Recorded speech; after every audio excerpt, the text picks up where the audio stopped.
Hi, my name is Clarice, and I'm a coach at Speaking Schools Australasia.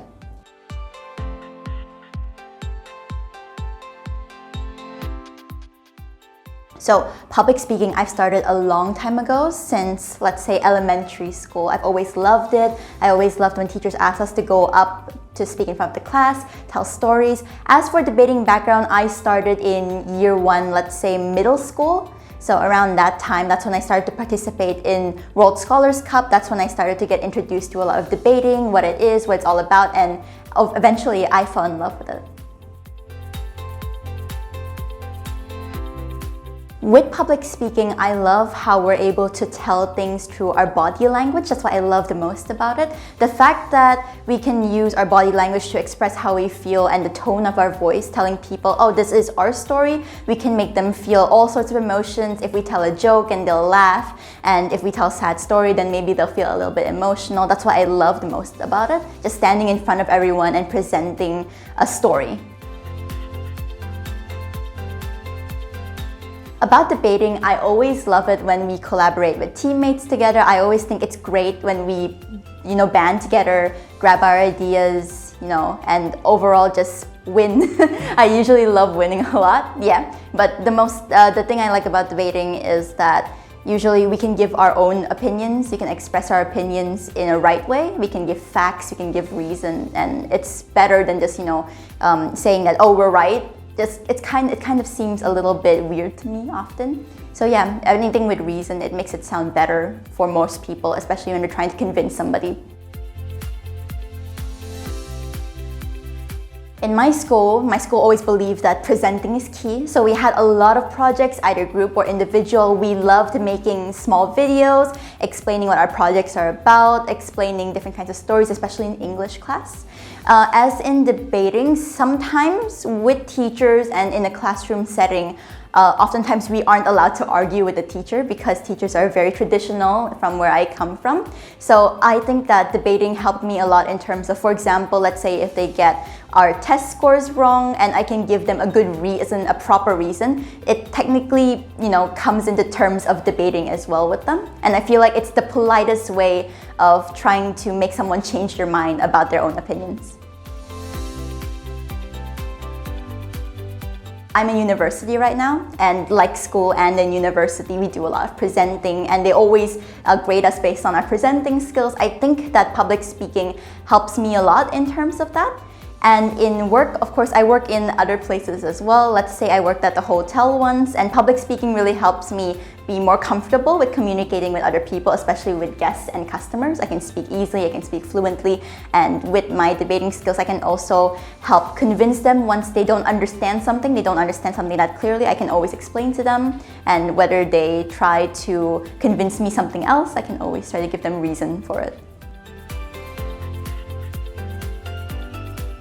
I'll give an example from when I was back in my hotel years. So I worked as a guest service agent at a really popular hotel, and customers oftentimes don't really get the rules of this hotel, which is understandable because hotels are a very complicated and finicky thing to work with.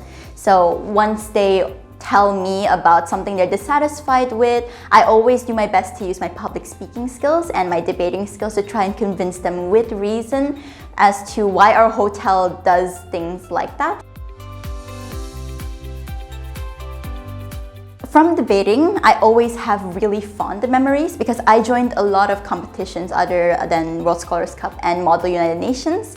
My favorite memory of it is Model United Nations. It's something I took up in high school. So it's basically a model council where we debate with each other and find resolutions together. So it's mostly a mix between debating and public speaking. What I liked most about it was that people always come up with really fun and creative ideas, and they present them in such memorable ways. I remember one time a person decided that we were supposed to, we decided to do this wacky idea of establishing turtles in a school. I'm not really sure what they were going on with that, but that was a really memorable and fun activity, and we were debating on and on about that, like the yeses and the nos about if that idea was going to work, but in the end it did work out. So yeah, that's a memorable and fun memory, I think.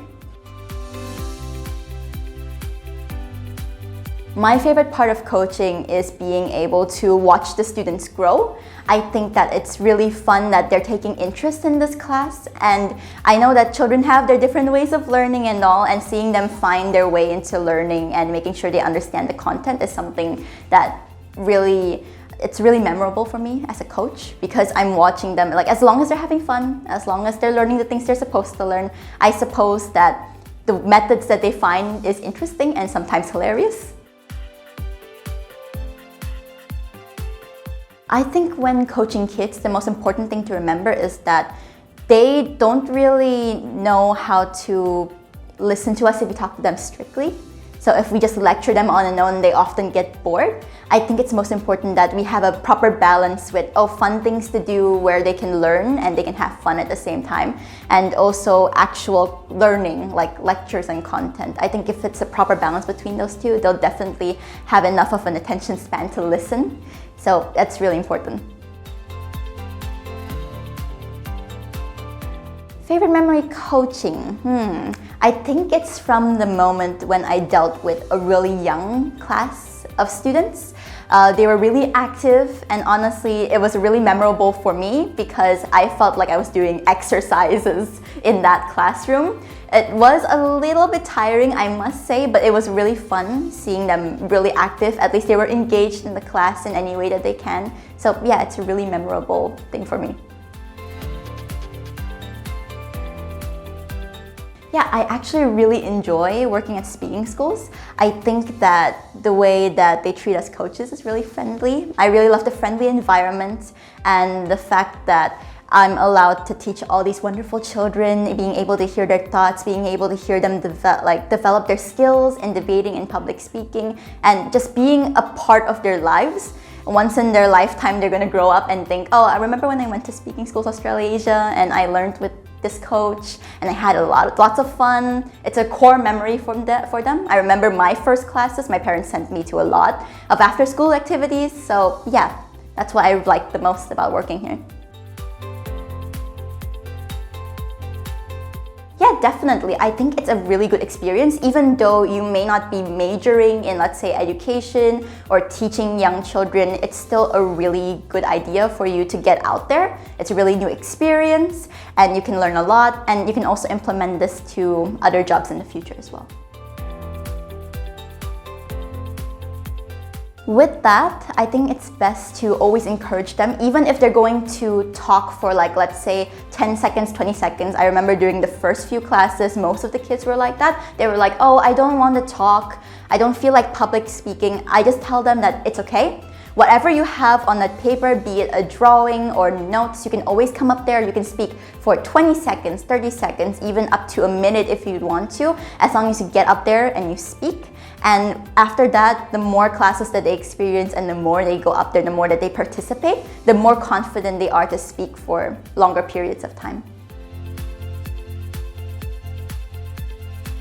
The most important thing about a big, important speech, the content of the speech itself is very long because it's a big, important speech. And you want to convey that message to the audience. For example, you're saying, hey, this is really important. I want you to listen. If I just speak in a monotonous voice and monotonous tone to you in long and complicated words, you might be bored.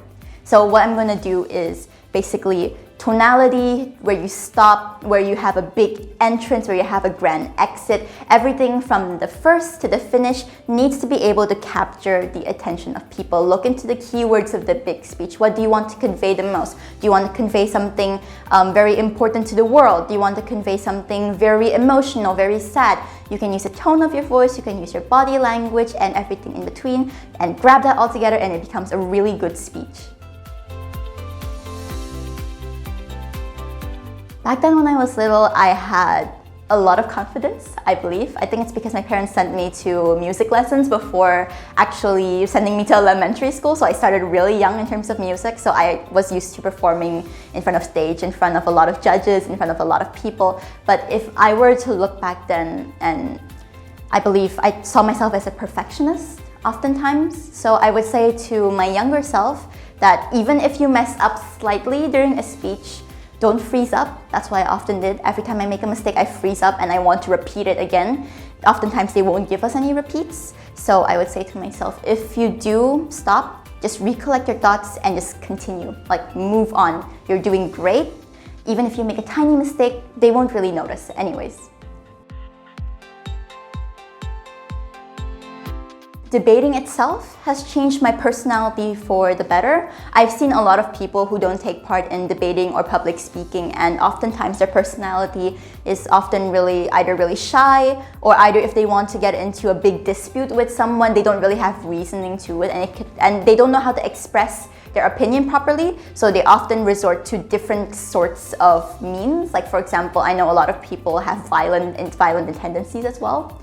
Personally, I believe that being part of debating and taking part in public speaking and debating has really helped me be a calmer person in general. So whenever someone tries to have a dispute with me or an argument, I can always confidently say to them with proper reason and give them my own opinion, and whether they want to listen or not, it's really up to them.